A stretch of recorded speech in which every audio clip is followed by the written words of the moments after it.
Question जो है वो खिलौने वाला है। ये भी एक फेमस सवाल है कक्षा 10th में, खिलौने वाला पेपर में आता रहता है। तो 12.1 प्रश्नावली का क्वेश्चन नंबर तीसरा समझा रहे हैं। सवाल है कि एक खिलौना त्रिज्या 3.5 सेंटीमीटर वाले एक शंकु के आकार का है जो उसी त्रिज्या वाले एक अर्धगोले पर अध्यारोपित है। तो पहले अपन को बनाना है अर्धगोला। अर्धगोला किस आकार के, जैसे अपना कप रहता है ना चाय वाला, उस चाय वाले कप की तरफ से अपन को उसी के जैसा अपन को एक अर्धगोला बनाना है।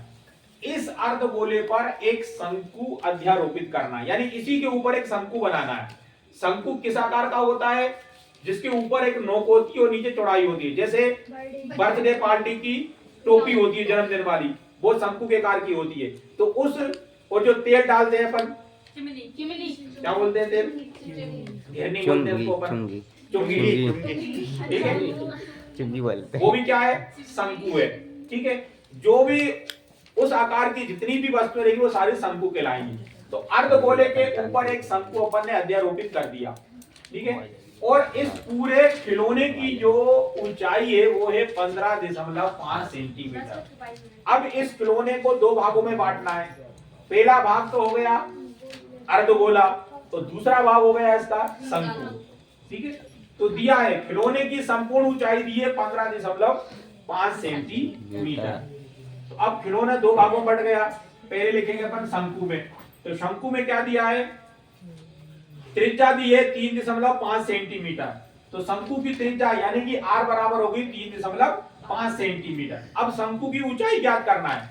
संपूर्ण ऊंचाई कितनी है, 15.5 है पूरे खिलौने की, परंतु अपन को यहाँ पर शंकु की ऊंचाई ज्ञात करना है। तो शंकु की ऊंचाई कैसे ज्ञात होगी, पूरे शंकु की पूरी खिलौने की ऊंचाई में से अपन अर्धगोला घटा देते हैं। तो 15.5 में से अपन 3.5 घटा देंगे तो कितना बचेगा, 12 सेंटीमीटर। ये शंकु की ऊंचाई निकल आई। त्रिज्या थी 3.5, संपूर्ण ऊंचाई थी 15.5। तो 15.5 में से 3.5 को माइनस कर देंगे तो कितना आ गया, 12 सेंटीमीटर। अब अर्धगोले की बात करते हैं। अर्धगोले की त्रिज्या भी कितनी रहेगी, 3.5 सेंटीमीटर। ये अर्धगोले की त्रिज्या भी 3.5 सेंटीमीटर रहेगी। ज्ञात क्या करना है अपन को, खिलौने का संपूर्ण पृष्ठीय क्षेत्रफल ज्ञात करना है। खिलौने का संपूर्ण पृष्ठीय क्षेत्रफल ज्ञात करेंगे तो अपन को दो फार्मूलों की आवश्यकता पड़ेगी, शंकु का CSA, अर्धगोले का CSA। शंकु के CSA का फार्मूला होता है पाई आर एल। एल अपने पास कहीं भी नहीं है।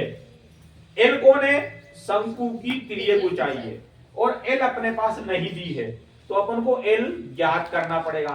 तो एल ज्ञात करने के लिए क्या करेंगे, अपन फार्मूला लगाएंगे। कौन सा, शंकु की तिर्यक ऊंचाई बराबर एल बराबर रूट के अंदर h² प्लस r²।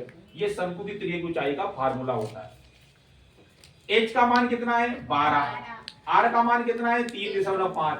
तो 12 का स्क्वायर हो जाएगा 144, 12 का स्क्वायर हो जाएगा 144, और 35 का स्क्वायर हो जाएगा 1225, क्योंकि 35 में 3.5 दशमलव लगी थी, यहां भी अपन दशमलव लगा देंगे। तो 3.5 का वर्ग हो गया 12.25। इन दोनों को अपन जोड़ देंगे तो 156.25 हो जाएगा। तो 156.25 का जो वर्ग है वो क्या होता है, 12.5 होता है। तो ये अपना मान किसका निकल आया, एल का मान निकल आया। अब अपन फार्मूला लगाते हैं। खिलौने का संपूर्ण पृष्ठीय क्षेत्रफल बराबर होता है शंकु का CSA प्लस अर्धगोले का CSA। शंकु के CSA का जो फार्मूला होता है वो होता है पाई आर एल, और अर्धगोले का CSA का फार्मूला होता है 2 पाई r²। यहां पर अपन कॉमन वाली विधि करते हैं, कॉमन ले लेते हैं। पाई दोनों साइड है, पाई को कॉमन ले लिया। r दोनों साइड है, r को कॉमन ले लिया।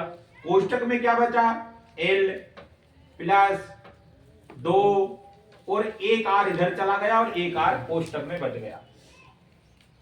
अब पाई का मान रखते हैं 22/7, r का मान है 3.5, l का मान अपन ने अभी ज्ञात करा है 12.5, 2 इंटू r का मान कितना है 3.5, 22/7 3.5, 7 से 3.5 कट जाएगा, 7 पंजे 35, यानी कि 0.5 आ जाएगा। तो 22 इंटू 0.5 12.5 प्लस 2 का 3.5 में गुणा करेंगे तो 35 दूनी 70 होते हैं, तो क्या हो जाएगा 7.0। तो दशमलव के बाद 0 को कोई मतलब नहीं रहता, इसलिए यहां पर कितने आ जाएंगे 7 आ जाएंगे।